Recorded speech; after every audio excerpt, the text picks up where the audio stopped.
Welcome, fellow Stardust. Are you ready for a scare? I see you've come back for more. If you're new here, buckle up. And thank you for joining me today.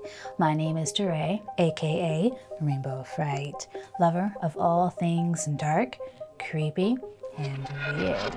Today's movie review will be on comedy horror Cheap Thrills. $25,000. $25,000 to cut off my pinky. Today's movie is a subscriber request from a friend of the channel, Ronald Short, a fellow filmmaker and foodie. I actually reviewed one of his latest films called The Rink last October, and my review is very spoiler heavy, so I would suggest going to his channel first to watch the movie, then come back to my channel and watch my review.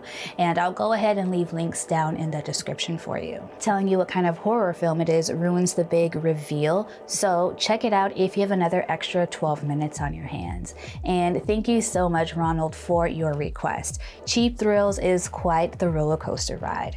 I'll remain spoiler free until this timestamp. Cheap Thrills is the directorial debut of E.L. Katz, whose other work includes films Small Crimes and ABCs of Death 2. Segment A is for amateur, as well as episodes of Scream, The Haunting of Bly Manor, and Channel Zero. He is also associate producer on 9 episodes of The Haunting of Bly Manor, as well as VHS 94. The script is written by David Chicharrillo and Trent Haga, who based the story off of Roald Dahl's short story, Man from the South. The film stars Pat Healy, Ethan Embry, David Koechner, and Sarah Paxton. Pat plays Craig, who after getting some bad news heads to a bar where he runs into an old friend he hasn't seen in 5 years. There, a couple approaches them, offering to pay them cash if they participate in a game. In this game, the guys must complete a task, or a dare, before the other one does, and the tasks become increasingly more challenging. This cast had such amazing chemistry, and as individuals, they all shined. David Koechner is always great in every comedy he's in. I mean, he's basically the same guy in every film,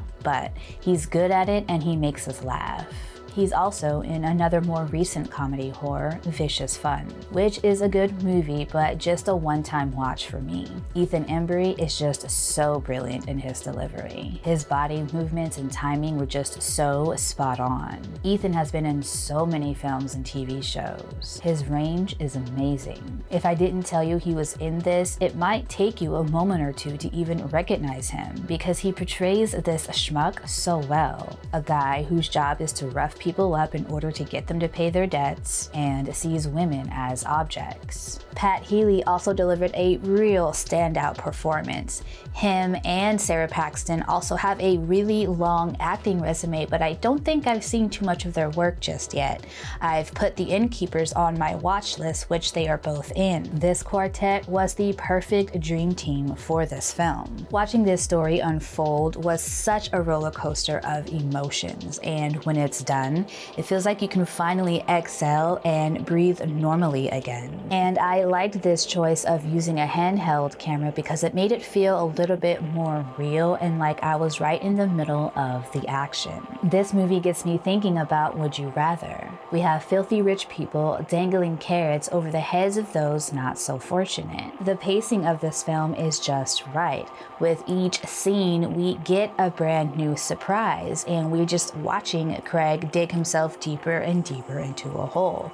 And once you get to a certain point, you can't help but wonder, how in the world is this going to end? This low-budget independent film premiered at South by Southwest in 2013, where a bidding war ensued for the rights of the film that Drafthouse Films won. And this film looks way more expensive than $100,000. The cinematography is smooth, and the makeup and effects were done really well. Luckily for both the cast and crew, the film was mostly shot in chronological order, which really helped with continuity. And as far as spoiler-free negatives go, there were some points in the story that didn't seem quite plausible for a story that was so grounded in reality. Now, these points are a little bit nitpicky, but they did stand out to me. However, I can go ahead and overlook some of them because this film was just so much fun. And with that, here comes some spoilers. But if you really want to be surprised by this surprise ending, you'll want to skip this part of the video.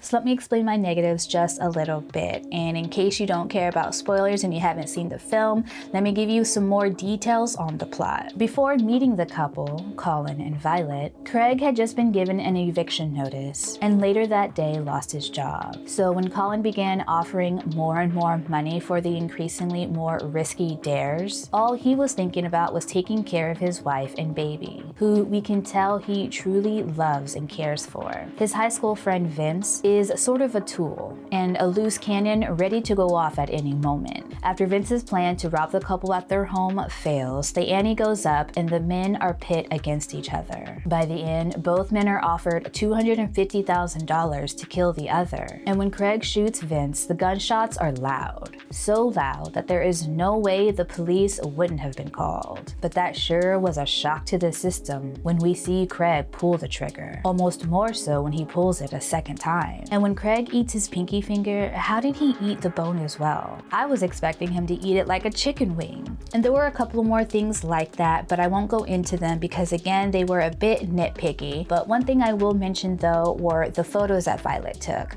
I wanted them to have a bit more of an impact. They were shown on the wall as a slideshow with the intent of riling up one or both of the guys. And it's effective for a moment with Vince until he ultimately decides not to kill Craig. But I just felt like there wasn't enough intensity with the reveal of the photo's purpose. Violet was taking pictures all night just for a moment that probably could have been just as intense without the photos. Craig's character arc is a fun one to watch. He goes from a feeble, hopeless guy who can't stand up for himself to a person who can poop in a stranger's house, rob somebody in their home, and even kill someone. With the love of his family driving him, he became the warrior and victor he always wanted to be. I was rooting for him the entire time, but I didn't think he was gonna make it.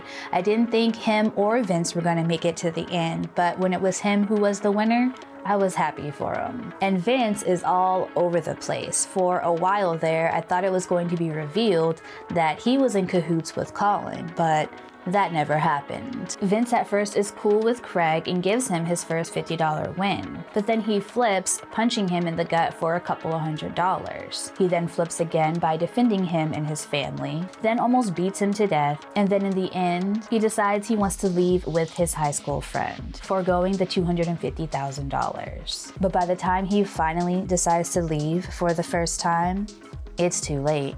Craig has already completed his arc, and he's not giving up for his family. Violet was the quiet driving force behind everything.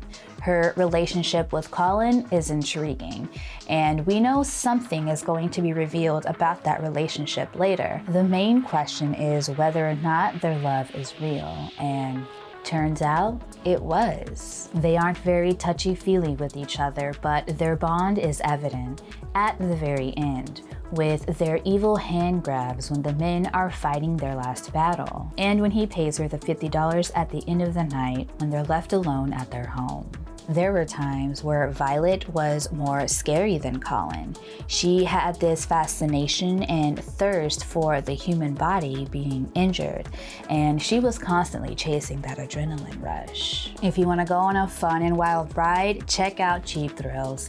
It earns 4 rainbow skulls out of 5, and you can watch this one on Tubi, Pluto TV, Amazon Prime, Apple TV, Hulu Premium, and Roku Premium. And let me know in the comments how much money it would take for you to cut off your pinky finger. Well, thank you again for joining me today, fellow Stardust. I appreciate you being here with me. I'll be back next week with a collaboration video with Terrence Mugwana. We'll be diving into the original and remake of Suspiria. So, if you haven't already, go ahead and hop on the Rainbow Fright Freight Train and hit that subscribe button along with the notification bell. That way you'll get notified every time I upload a new video. I hope I see you next time. Peace.